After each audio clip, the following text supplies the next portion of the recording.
Hey, welcome back to my YouTube channel. For those of you who've never visited before, my name's Chester and I'm a photographer based in London. Today I'm going to show you how I retouch a photo. In my last video I showed you how I got other people to retouch my photo. Today it's my turn. I'm going to show you how I do it from beginning to end and show you the entire workflow. So I think I need to address the elephant in the room. How much weight I gained during lockdown? Why am I wearing this on my head? So basically, I got in an accident upstairs in the attic. I slipped and I banged my head on the wall and I cut my head open. So I have to wear this for a few days. I'm absolutely fine, but no, I'm not auditioning to be in the next Mummy movie, and no, I'm not Mumra from the Thundercats. I'm just wearing a bandage on my head. Although technically, I did dress up as Lion-O from the Thundercats for one of my birthdays, so maybe this is a costume for the future. I'd make a great Mumra. I'm going to stop talking about my injuries and get back to talking about photography. So let's not wait any longer, let's get to our video.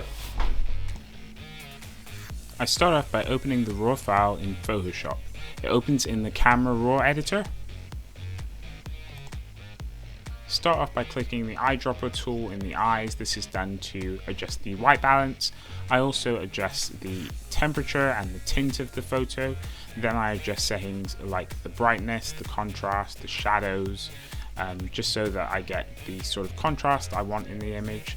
For instance, in this image, the image was a bit too dark, so I brought it up a bit, and then I brought the shadows up a bit because the suit was too dark, and also the whites in the image are too bright, so I bring them down a bit, just so that I get the sort of image that I want to start off with before we start doing any specific editing. I also increase the clarity of the image.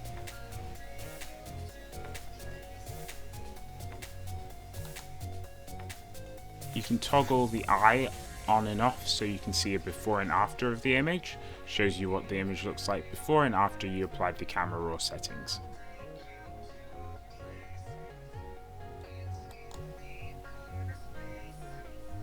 Once we're happy with the image, we can save it as a non-destructible file, so a TIFF or a PSD file.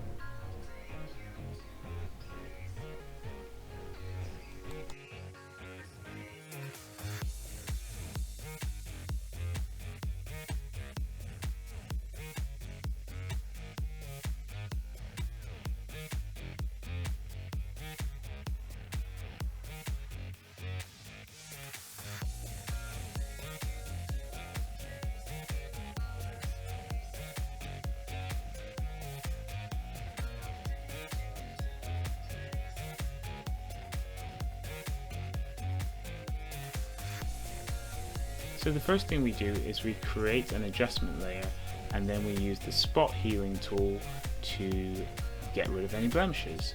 So in terms of blemishes, I mean any like pimples or spots on the skin. This doesn't include freckles, because freckles are permanent and they add some character and they're recognizable traits. So we get rid of pimples, but we don't get rid of freckles. So we do that all around the skin. Any blemishes we find, we just remove them. And we're doing that on our adjustment layer so that we can always toggle that layer on and off, or change the opacity afterwards if we're not happy with it. So you can see there I just toggle the layer on and off so that I can see what impact the changes I'm making are having. Then I stamp all visible layers using Control Shift Alt and E, and then I use the patch tool to take any areas of skin that I like from under the eyes away and replace them with areas that have a nicer texture to them. So I'm just going to do that over and over again under both eyes until I'm happy with the texture under the eyes. So doing the left eye, then I'll do the right eye afterwards.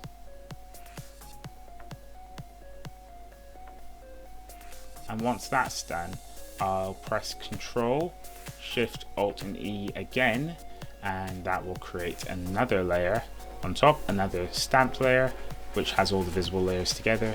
And on that layer, I will basically, almost like I'm painting concealer under the eyes, I'll use the stamp tool and I'll just color under the eyes, just how you'd apply concealer, so really light colors under the eyes to get rid of any under eye discoloration.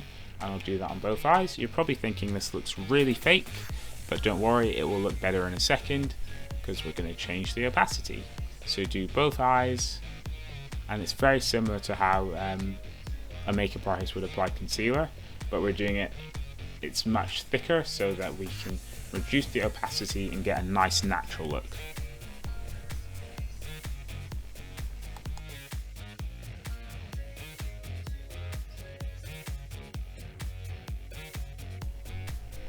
Once I'm happy that I've covered all the areas, I will place both of these layers inside of a folder, and I will change the opacity of each layer to somewhere between 25 and 50%. It depends on how much your subject needs it, and I'll place those inside a folder which I'll call under eyes, and I will then change the opacity of that folder as well to about somewhere again between 25 and 50% depending on how much your subject needs it. I like a really subtle effect, so I'm happy with that.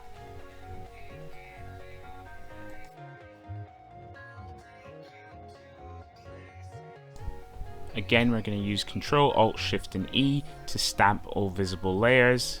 So we've got a nice stamped layer with all our changes we've made so far.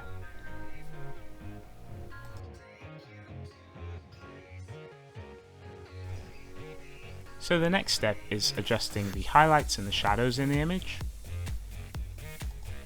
We're going to start with the shadows, so we create a curves adjustments layer and we bring the curve down so it increases the areas in shadow. Then we right click next to the curves adjustments layer and it brings up this menu that we can fiddle around with the settings. You can separate the bars by pressing Alt, and we're just going to make sure that we have nice shadows that we like and that they're in the right places. And once we're happy with that, we do Control, Alt, Shift and E again, and then we go to Image, Apply Image, and watch these settings here because they're important.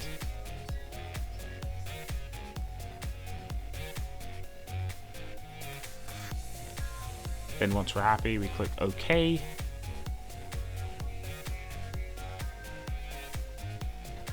And we subtract the image. Okay, this probably looks a bit weird, but we're going to change the blend mode to either overlay, soft light or hard light. I like to go with soft light. And then make sure the layer with the curve is turned off. And now we're going to add a mask to the layer, and we'll call it shadows. So we're going to do the exact same thing again, except this time we're going to do it with the highlights.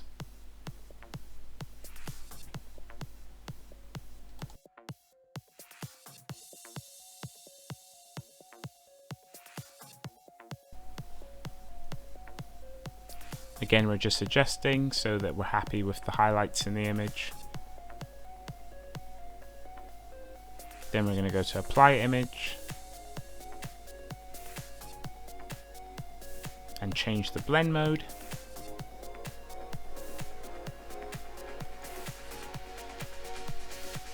Just creating another mask and inverting the mask.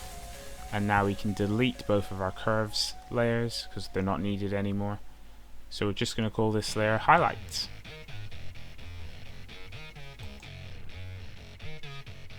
And we're going to put both of those layers in a folder and we'll call it Shadows and Highlights.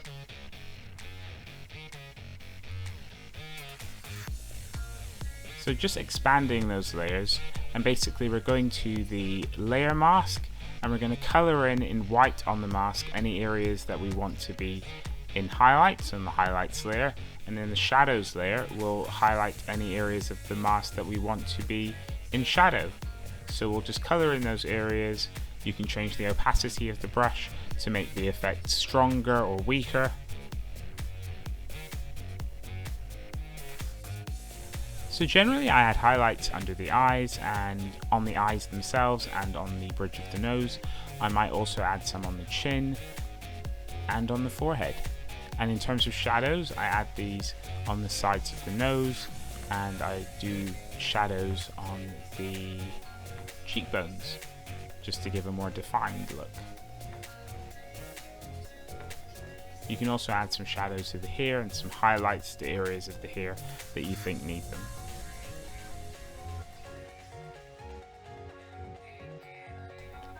Make sure that when you're doing this that you have the right layer selected. So you want to make sure that you're coloring in the mask of the shadow if you want to do shadows, and in the mask of the highlights if you want to do highlights.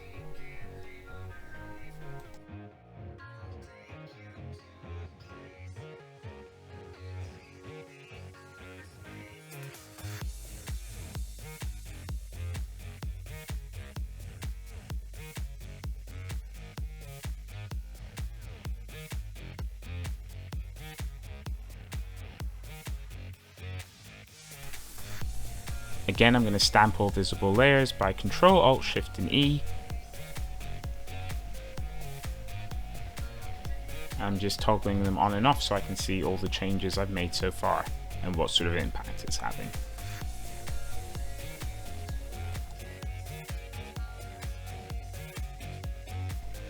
So the next step is entering Quick Mask mode. And in Quick Mask mode, we're going to enhance the eyes. So we just press Control and Q and you'll notice that the layers turned red, and we're just painting in black the areas we want to select. And you notice they've gone red in our image as well. So we just do both eyes, and what I'm going to do in this layer is I'm just going to highlight the eyes more so that they pop more. Then we create a selective color layer and we change the blend mode to linear dodge add, and then we invert the mask. And then we bring the opacity down to about 15%. So you can see the impact it's having on the eyes, it's brightening them up. And then sometimes I like to highlight the eyes even more. So I'll select a color in the eyes and I will add a layer and I'll add a solid color to the eyes, which I'm going to do now. I'm just going to make them a bit more blue.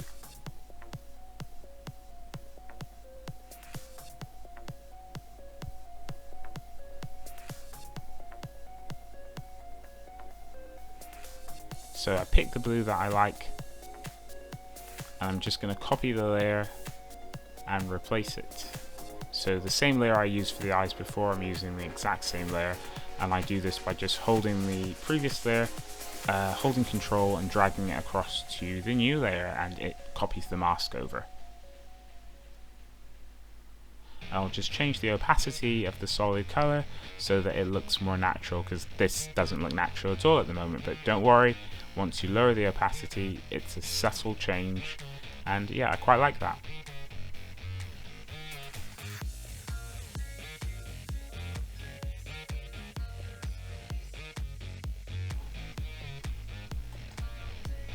So we'll add both of those layers to a folder and call it eyes.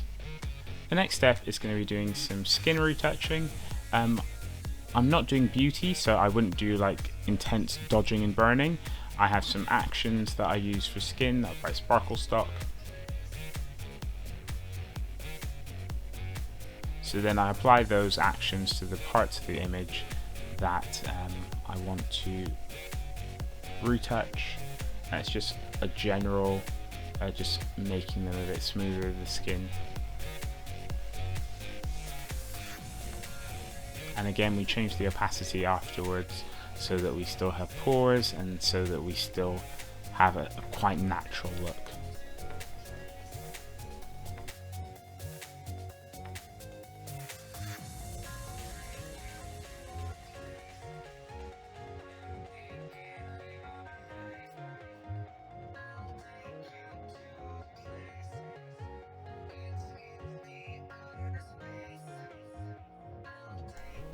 I know some people are probably going to come for me because I'm not doing dodging and burning, but sorry. Ain't nobody got time for that.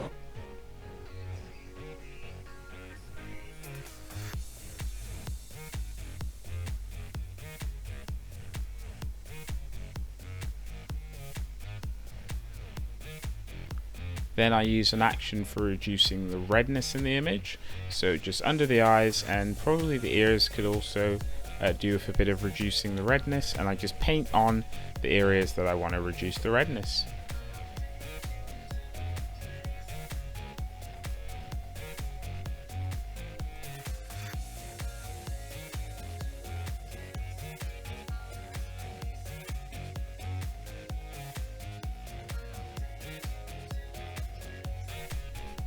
I also have an action that I use to darken the eyelashes and the eyebrows, and I would also darken the beard a bit in this photo, and I could darken any areas around the hairline that I don't think are dark enough.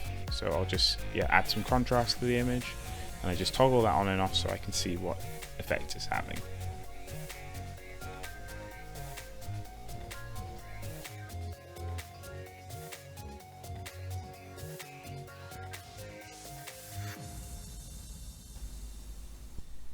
You probably guessed by now, I'm going to press Ctrl, Alt, Shift and E again to stamp all the visible layers, and I'm just turning them off so I can see what impact the changes I've had so far. And yeah, quite liking that, looking good, looking like a much more interesting image than the original, and still looking quite natural. So I've sped up this part of the video because there's some additional changes that I'd make. For instance, I think the shirt is too bright and the background's not bright enough, so I would lighten the background and I would make the shirt a bit darker. So I'm just doing those really quickly now, and you will see the complete effect afterwards.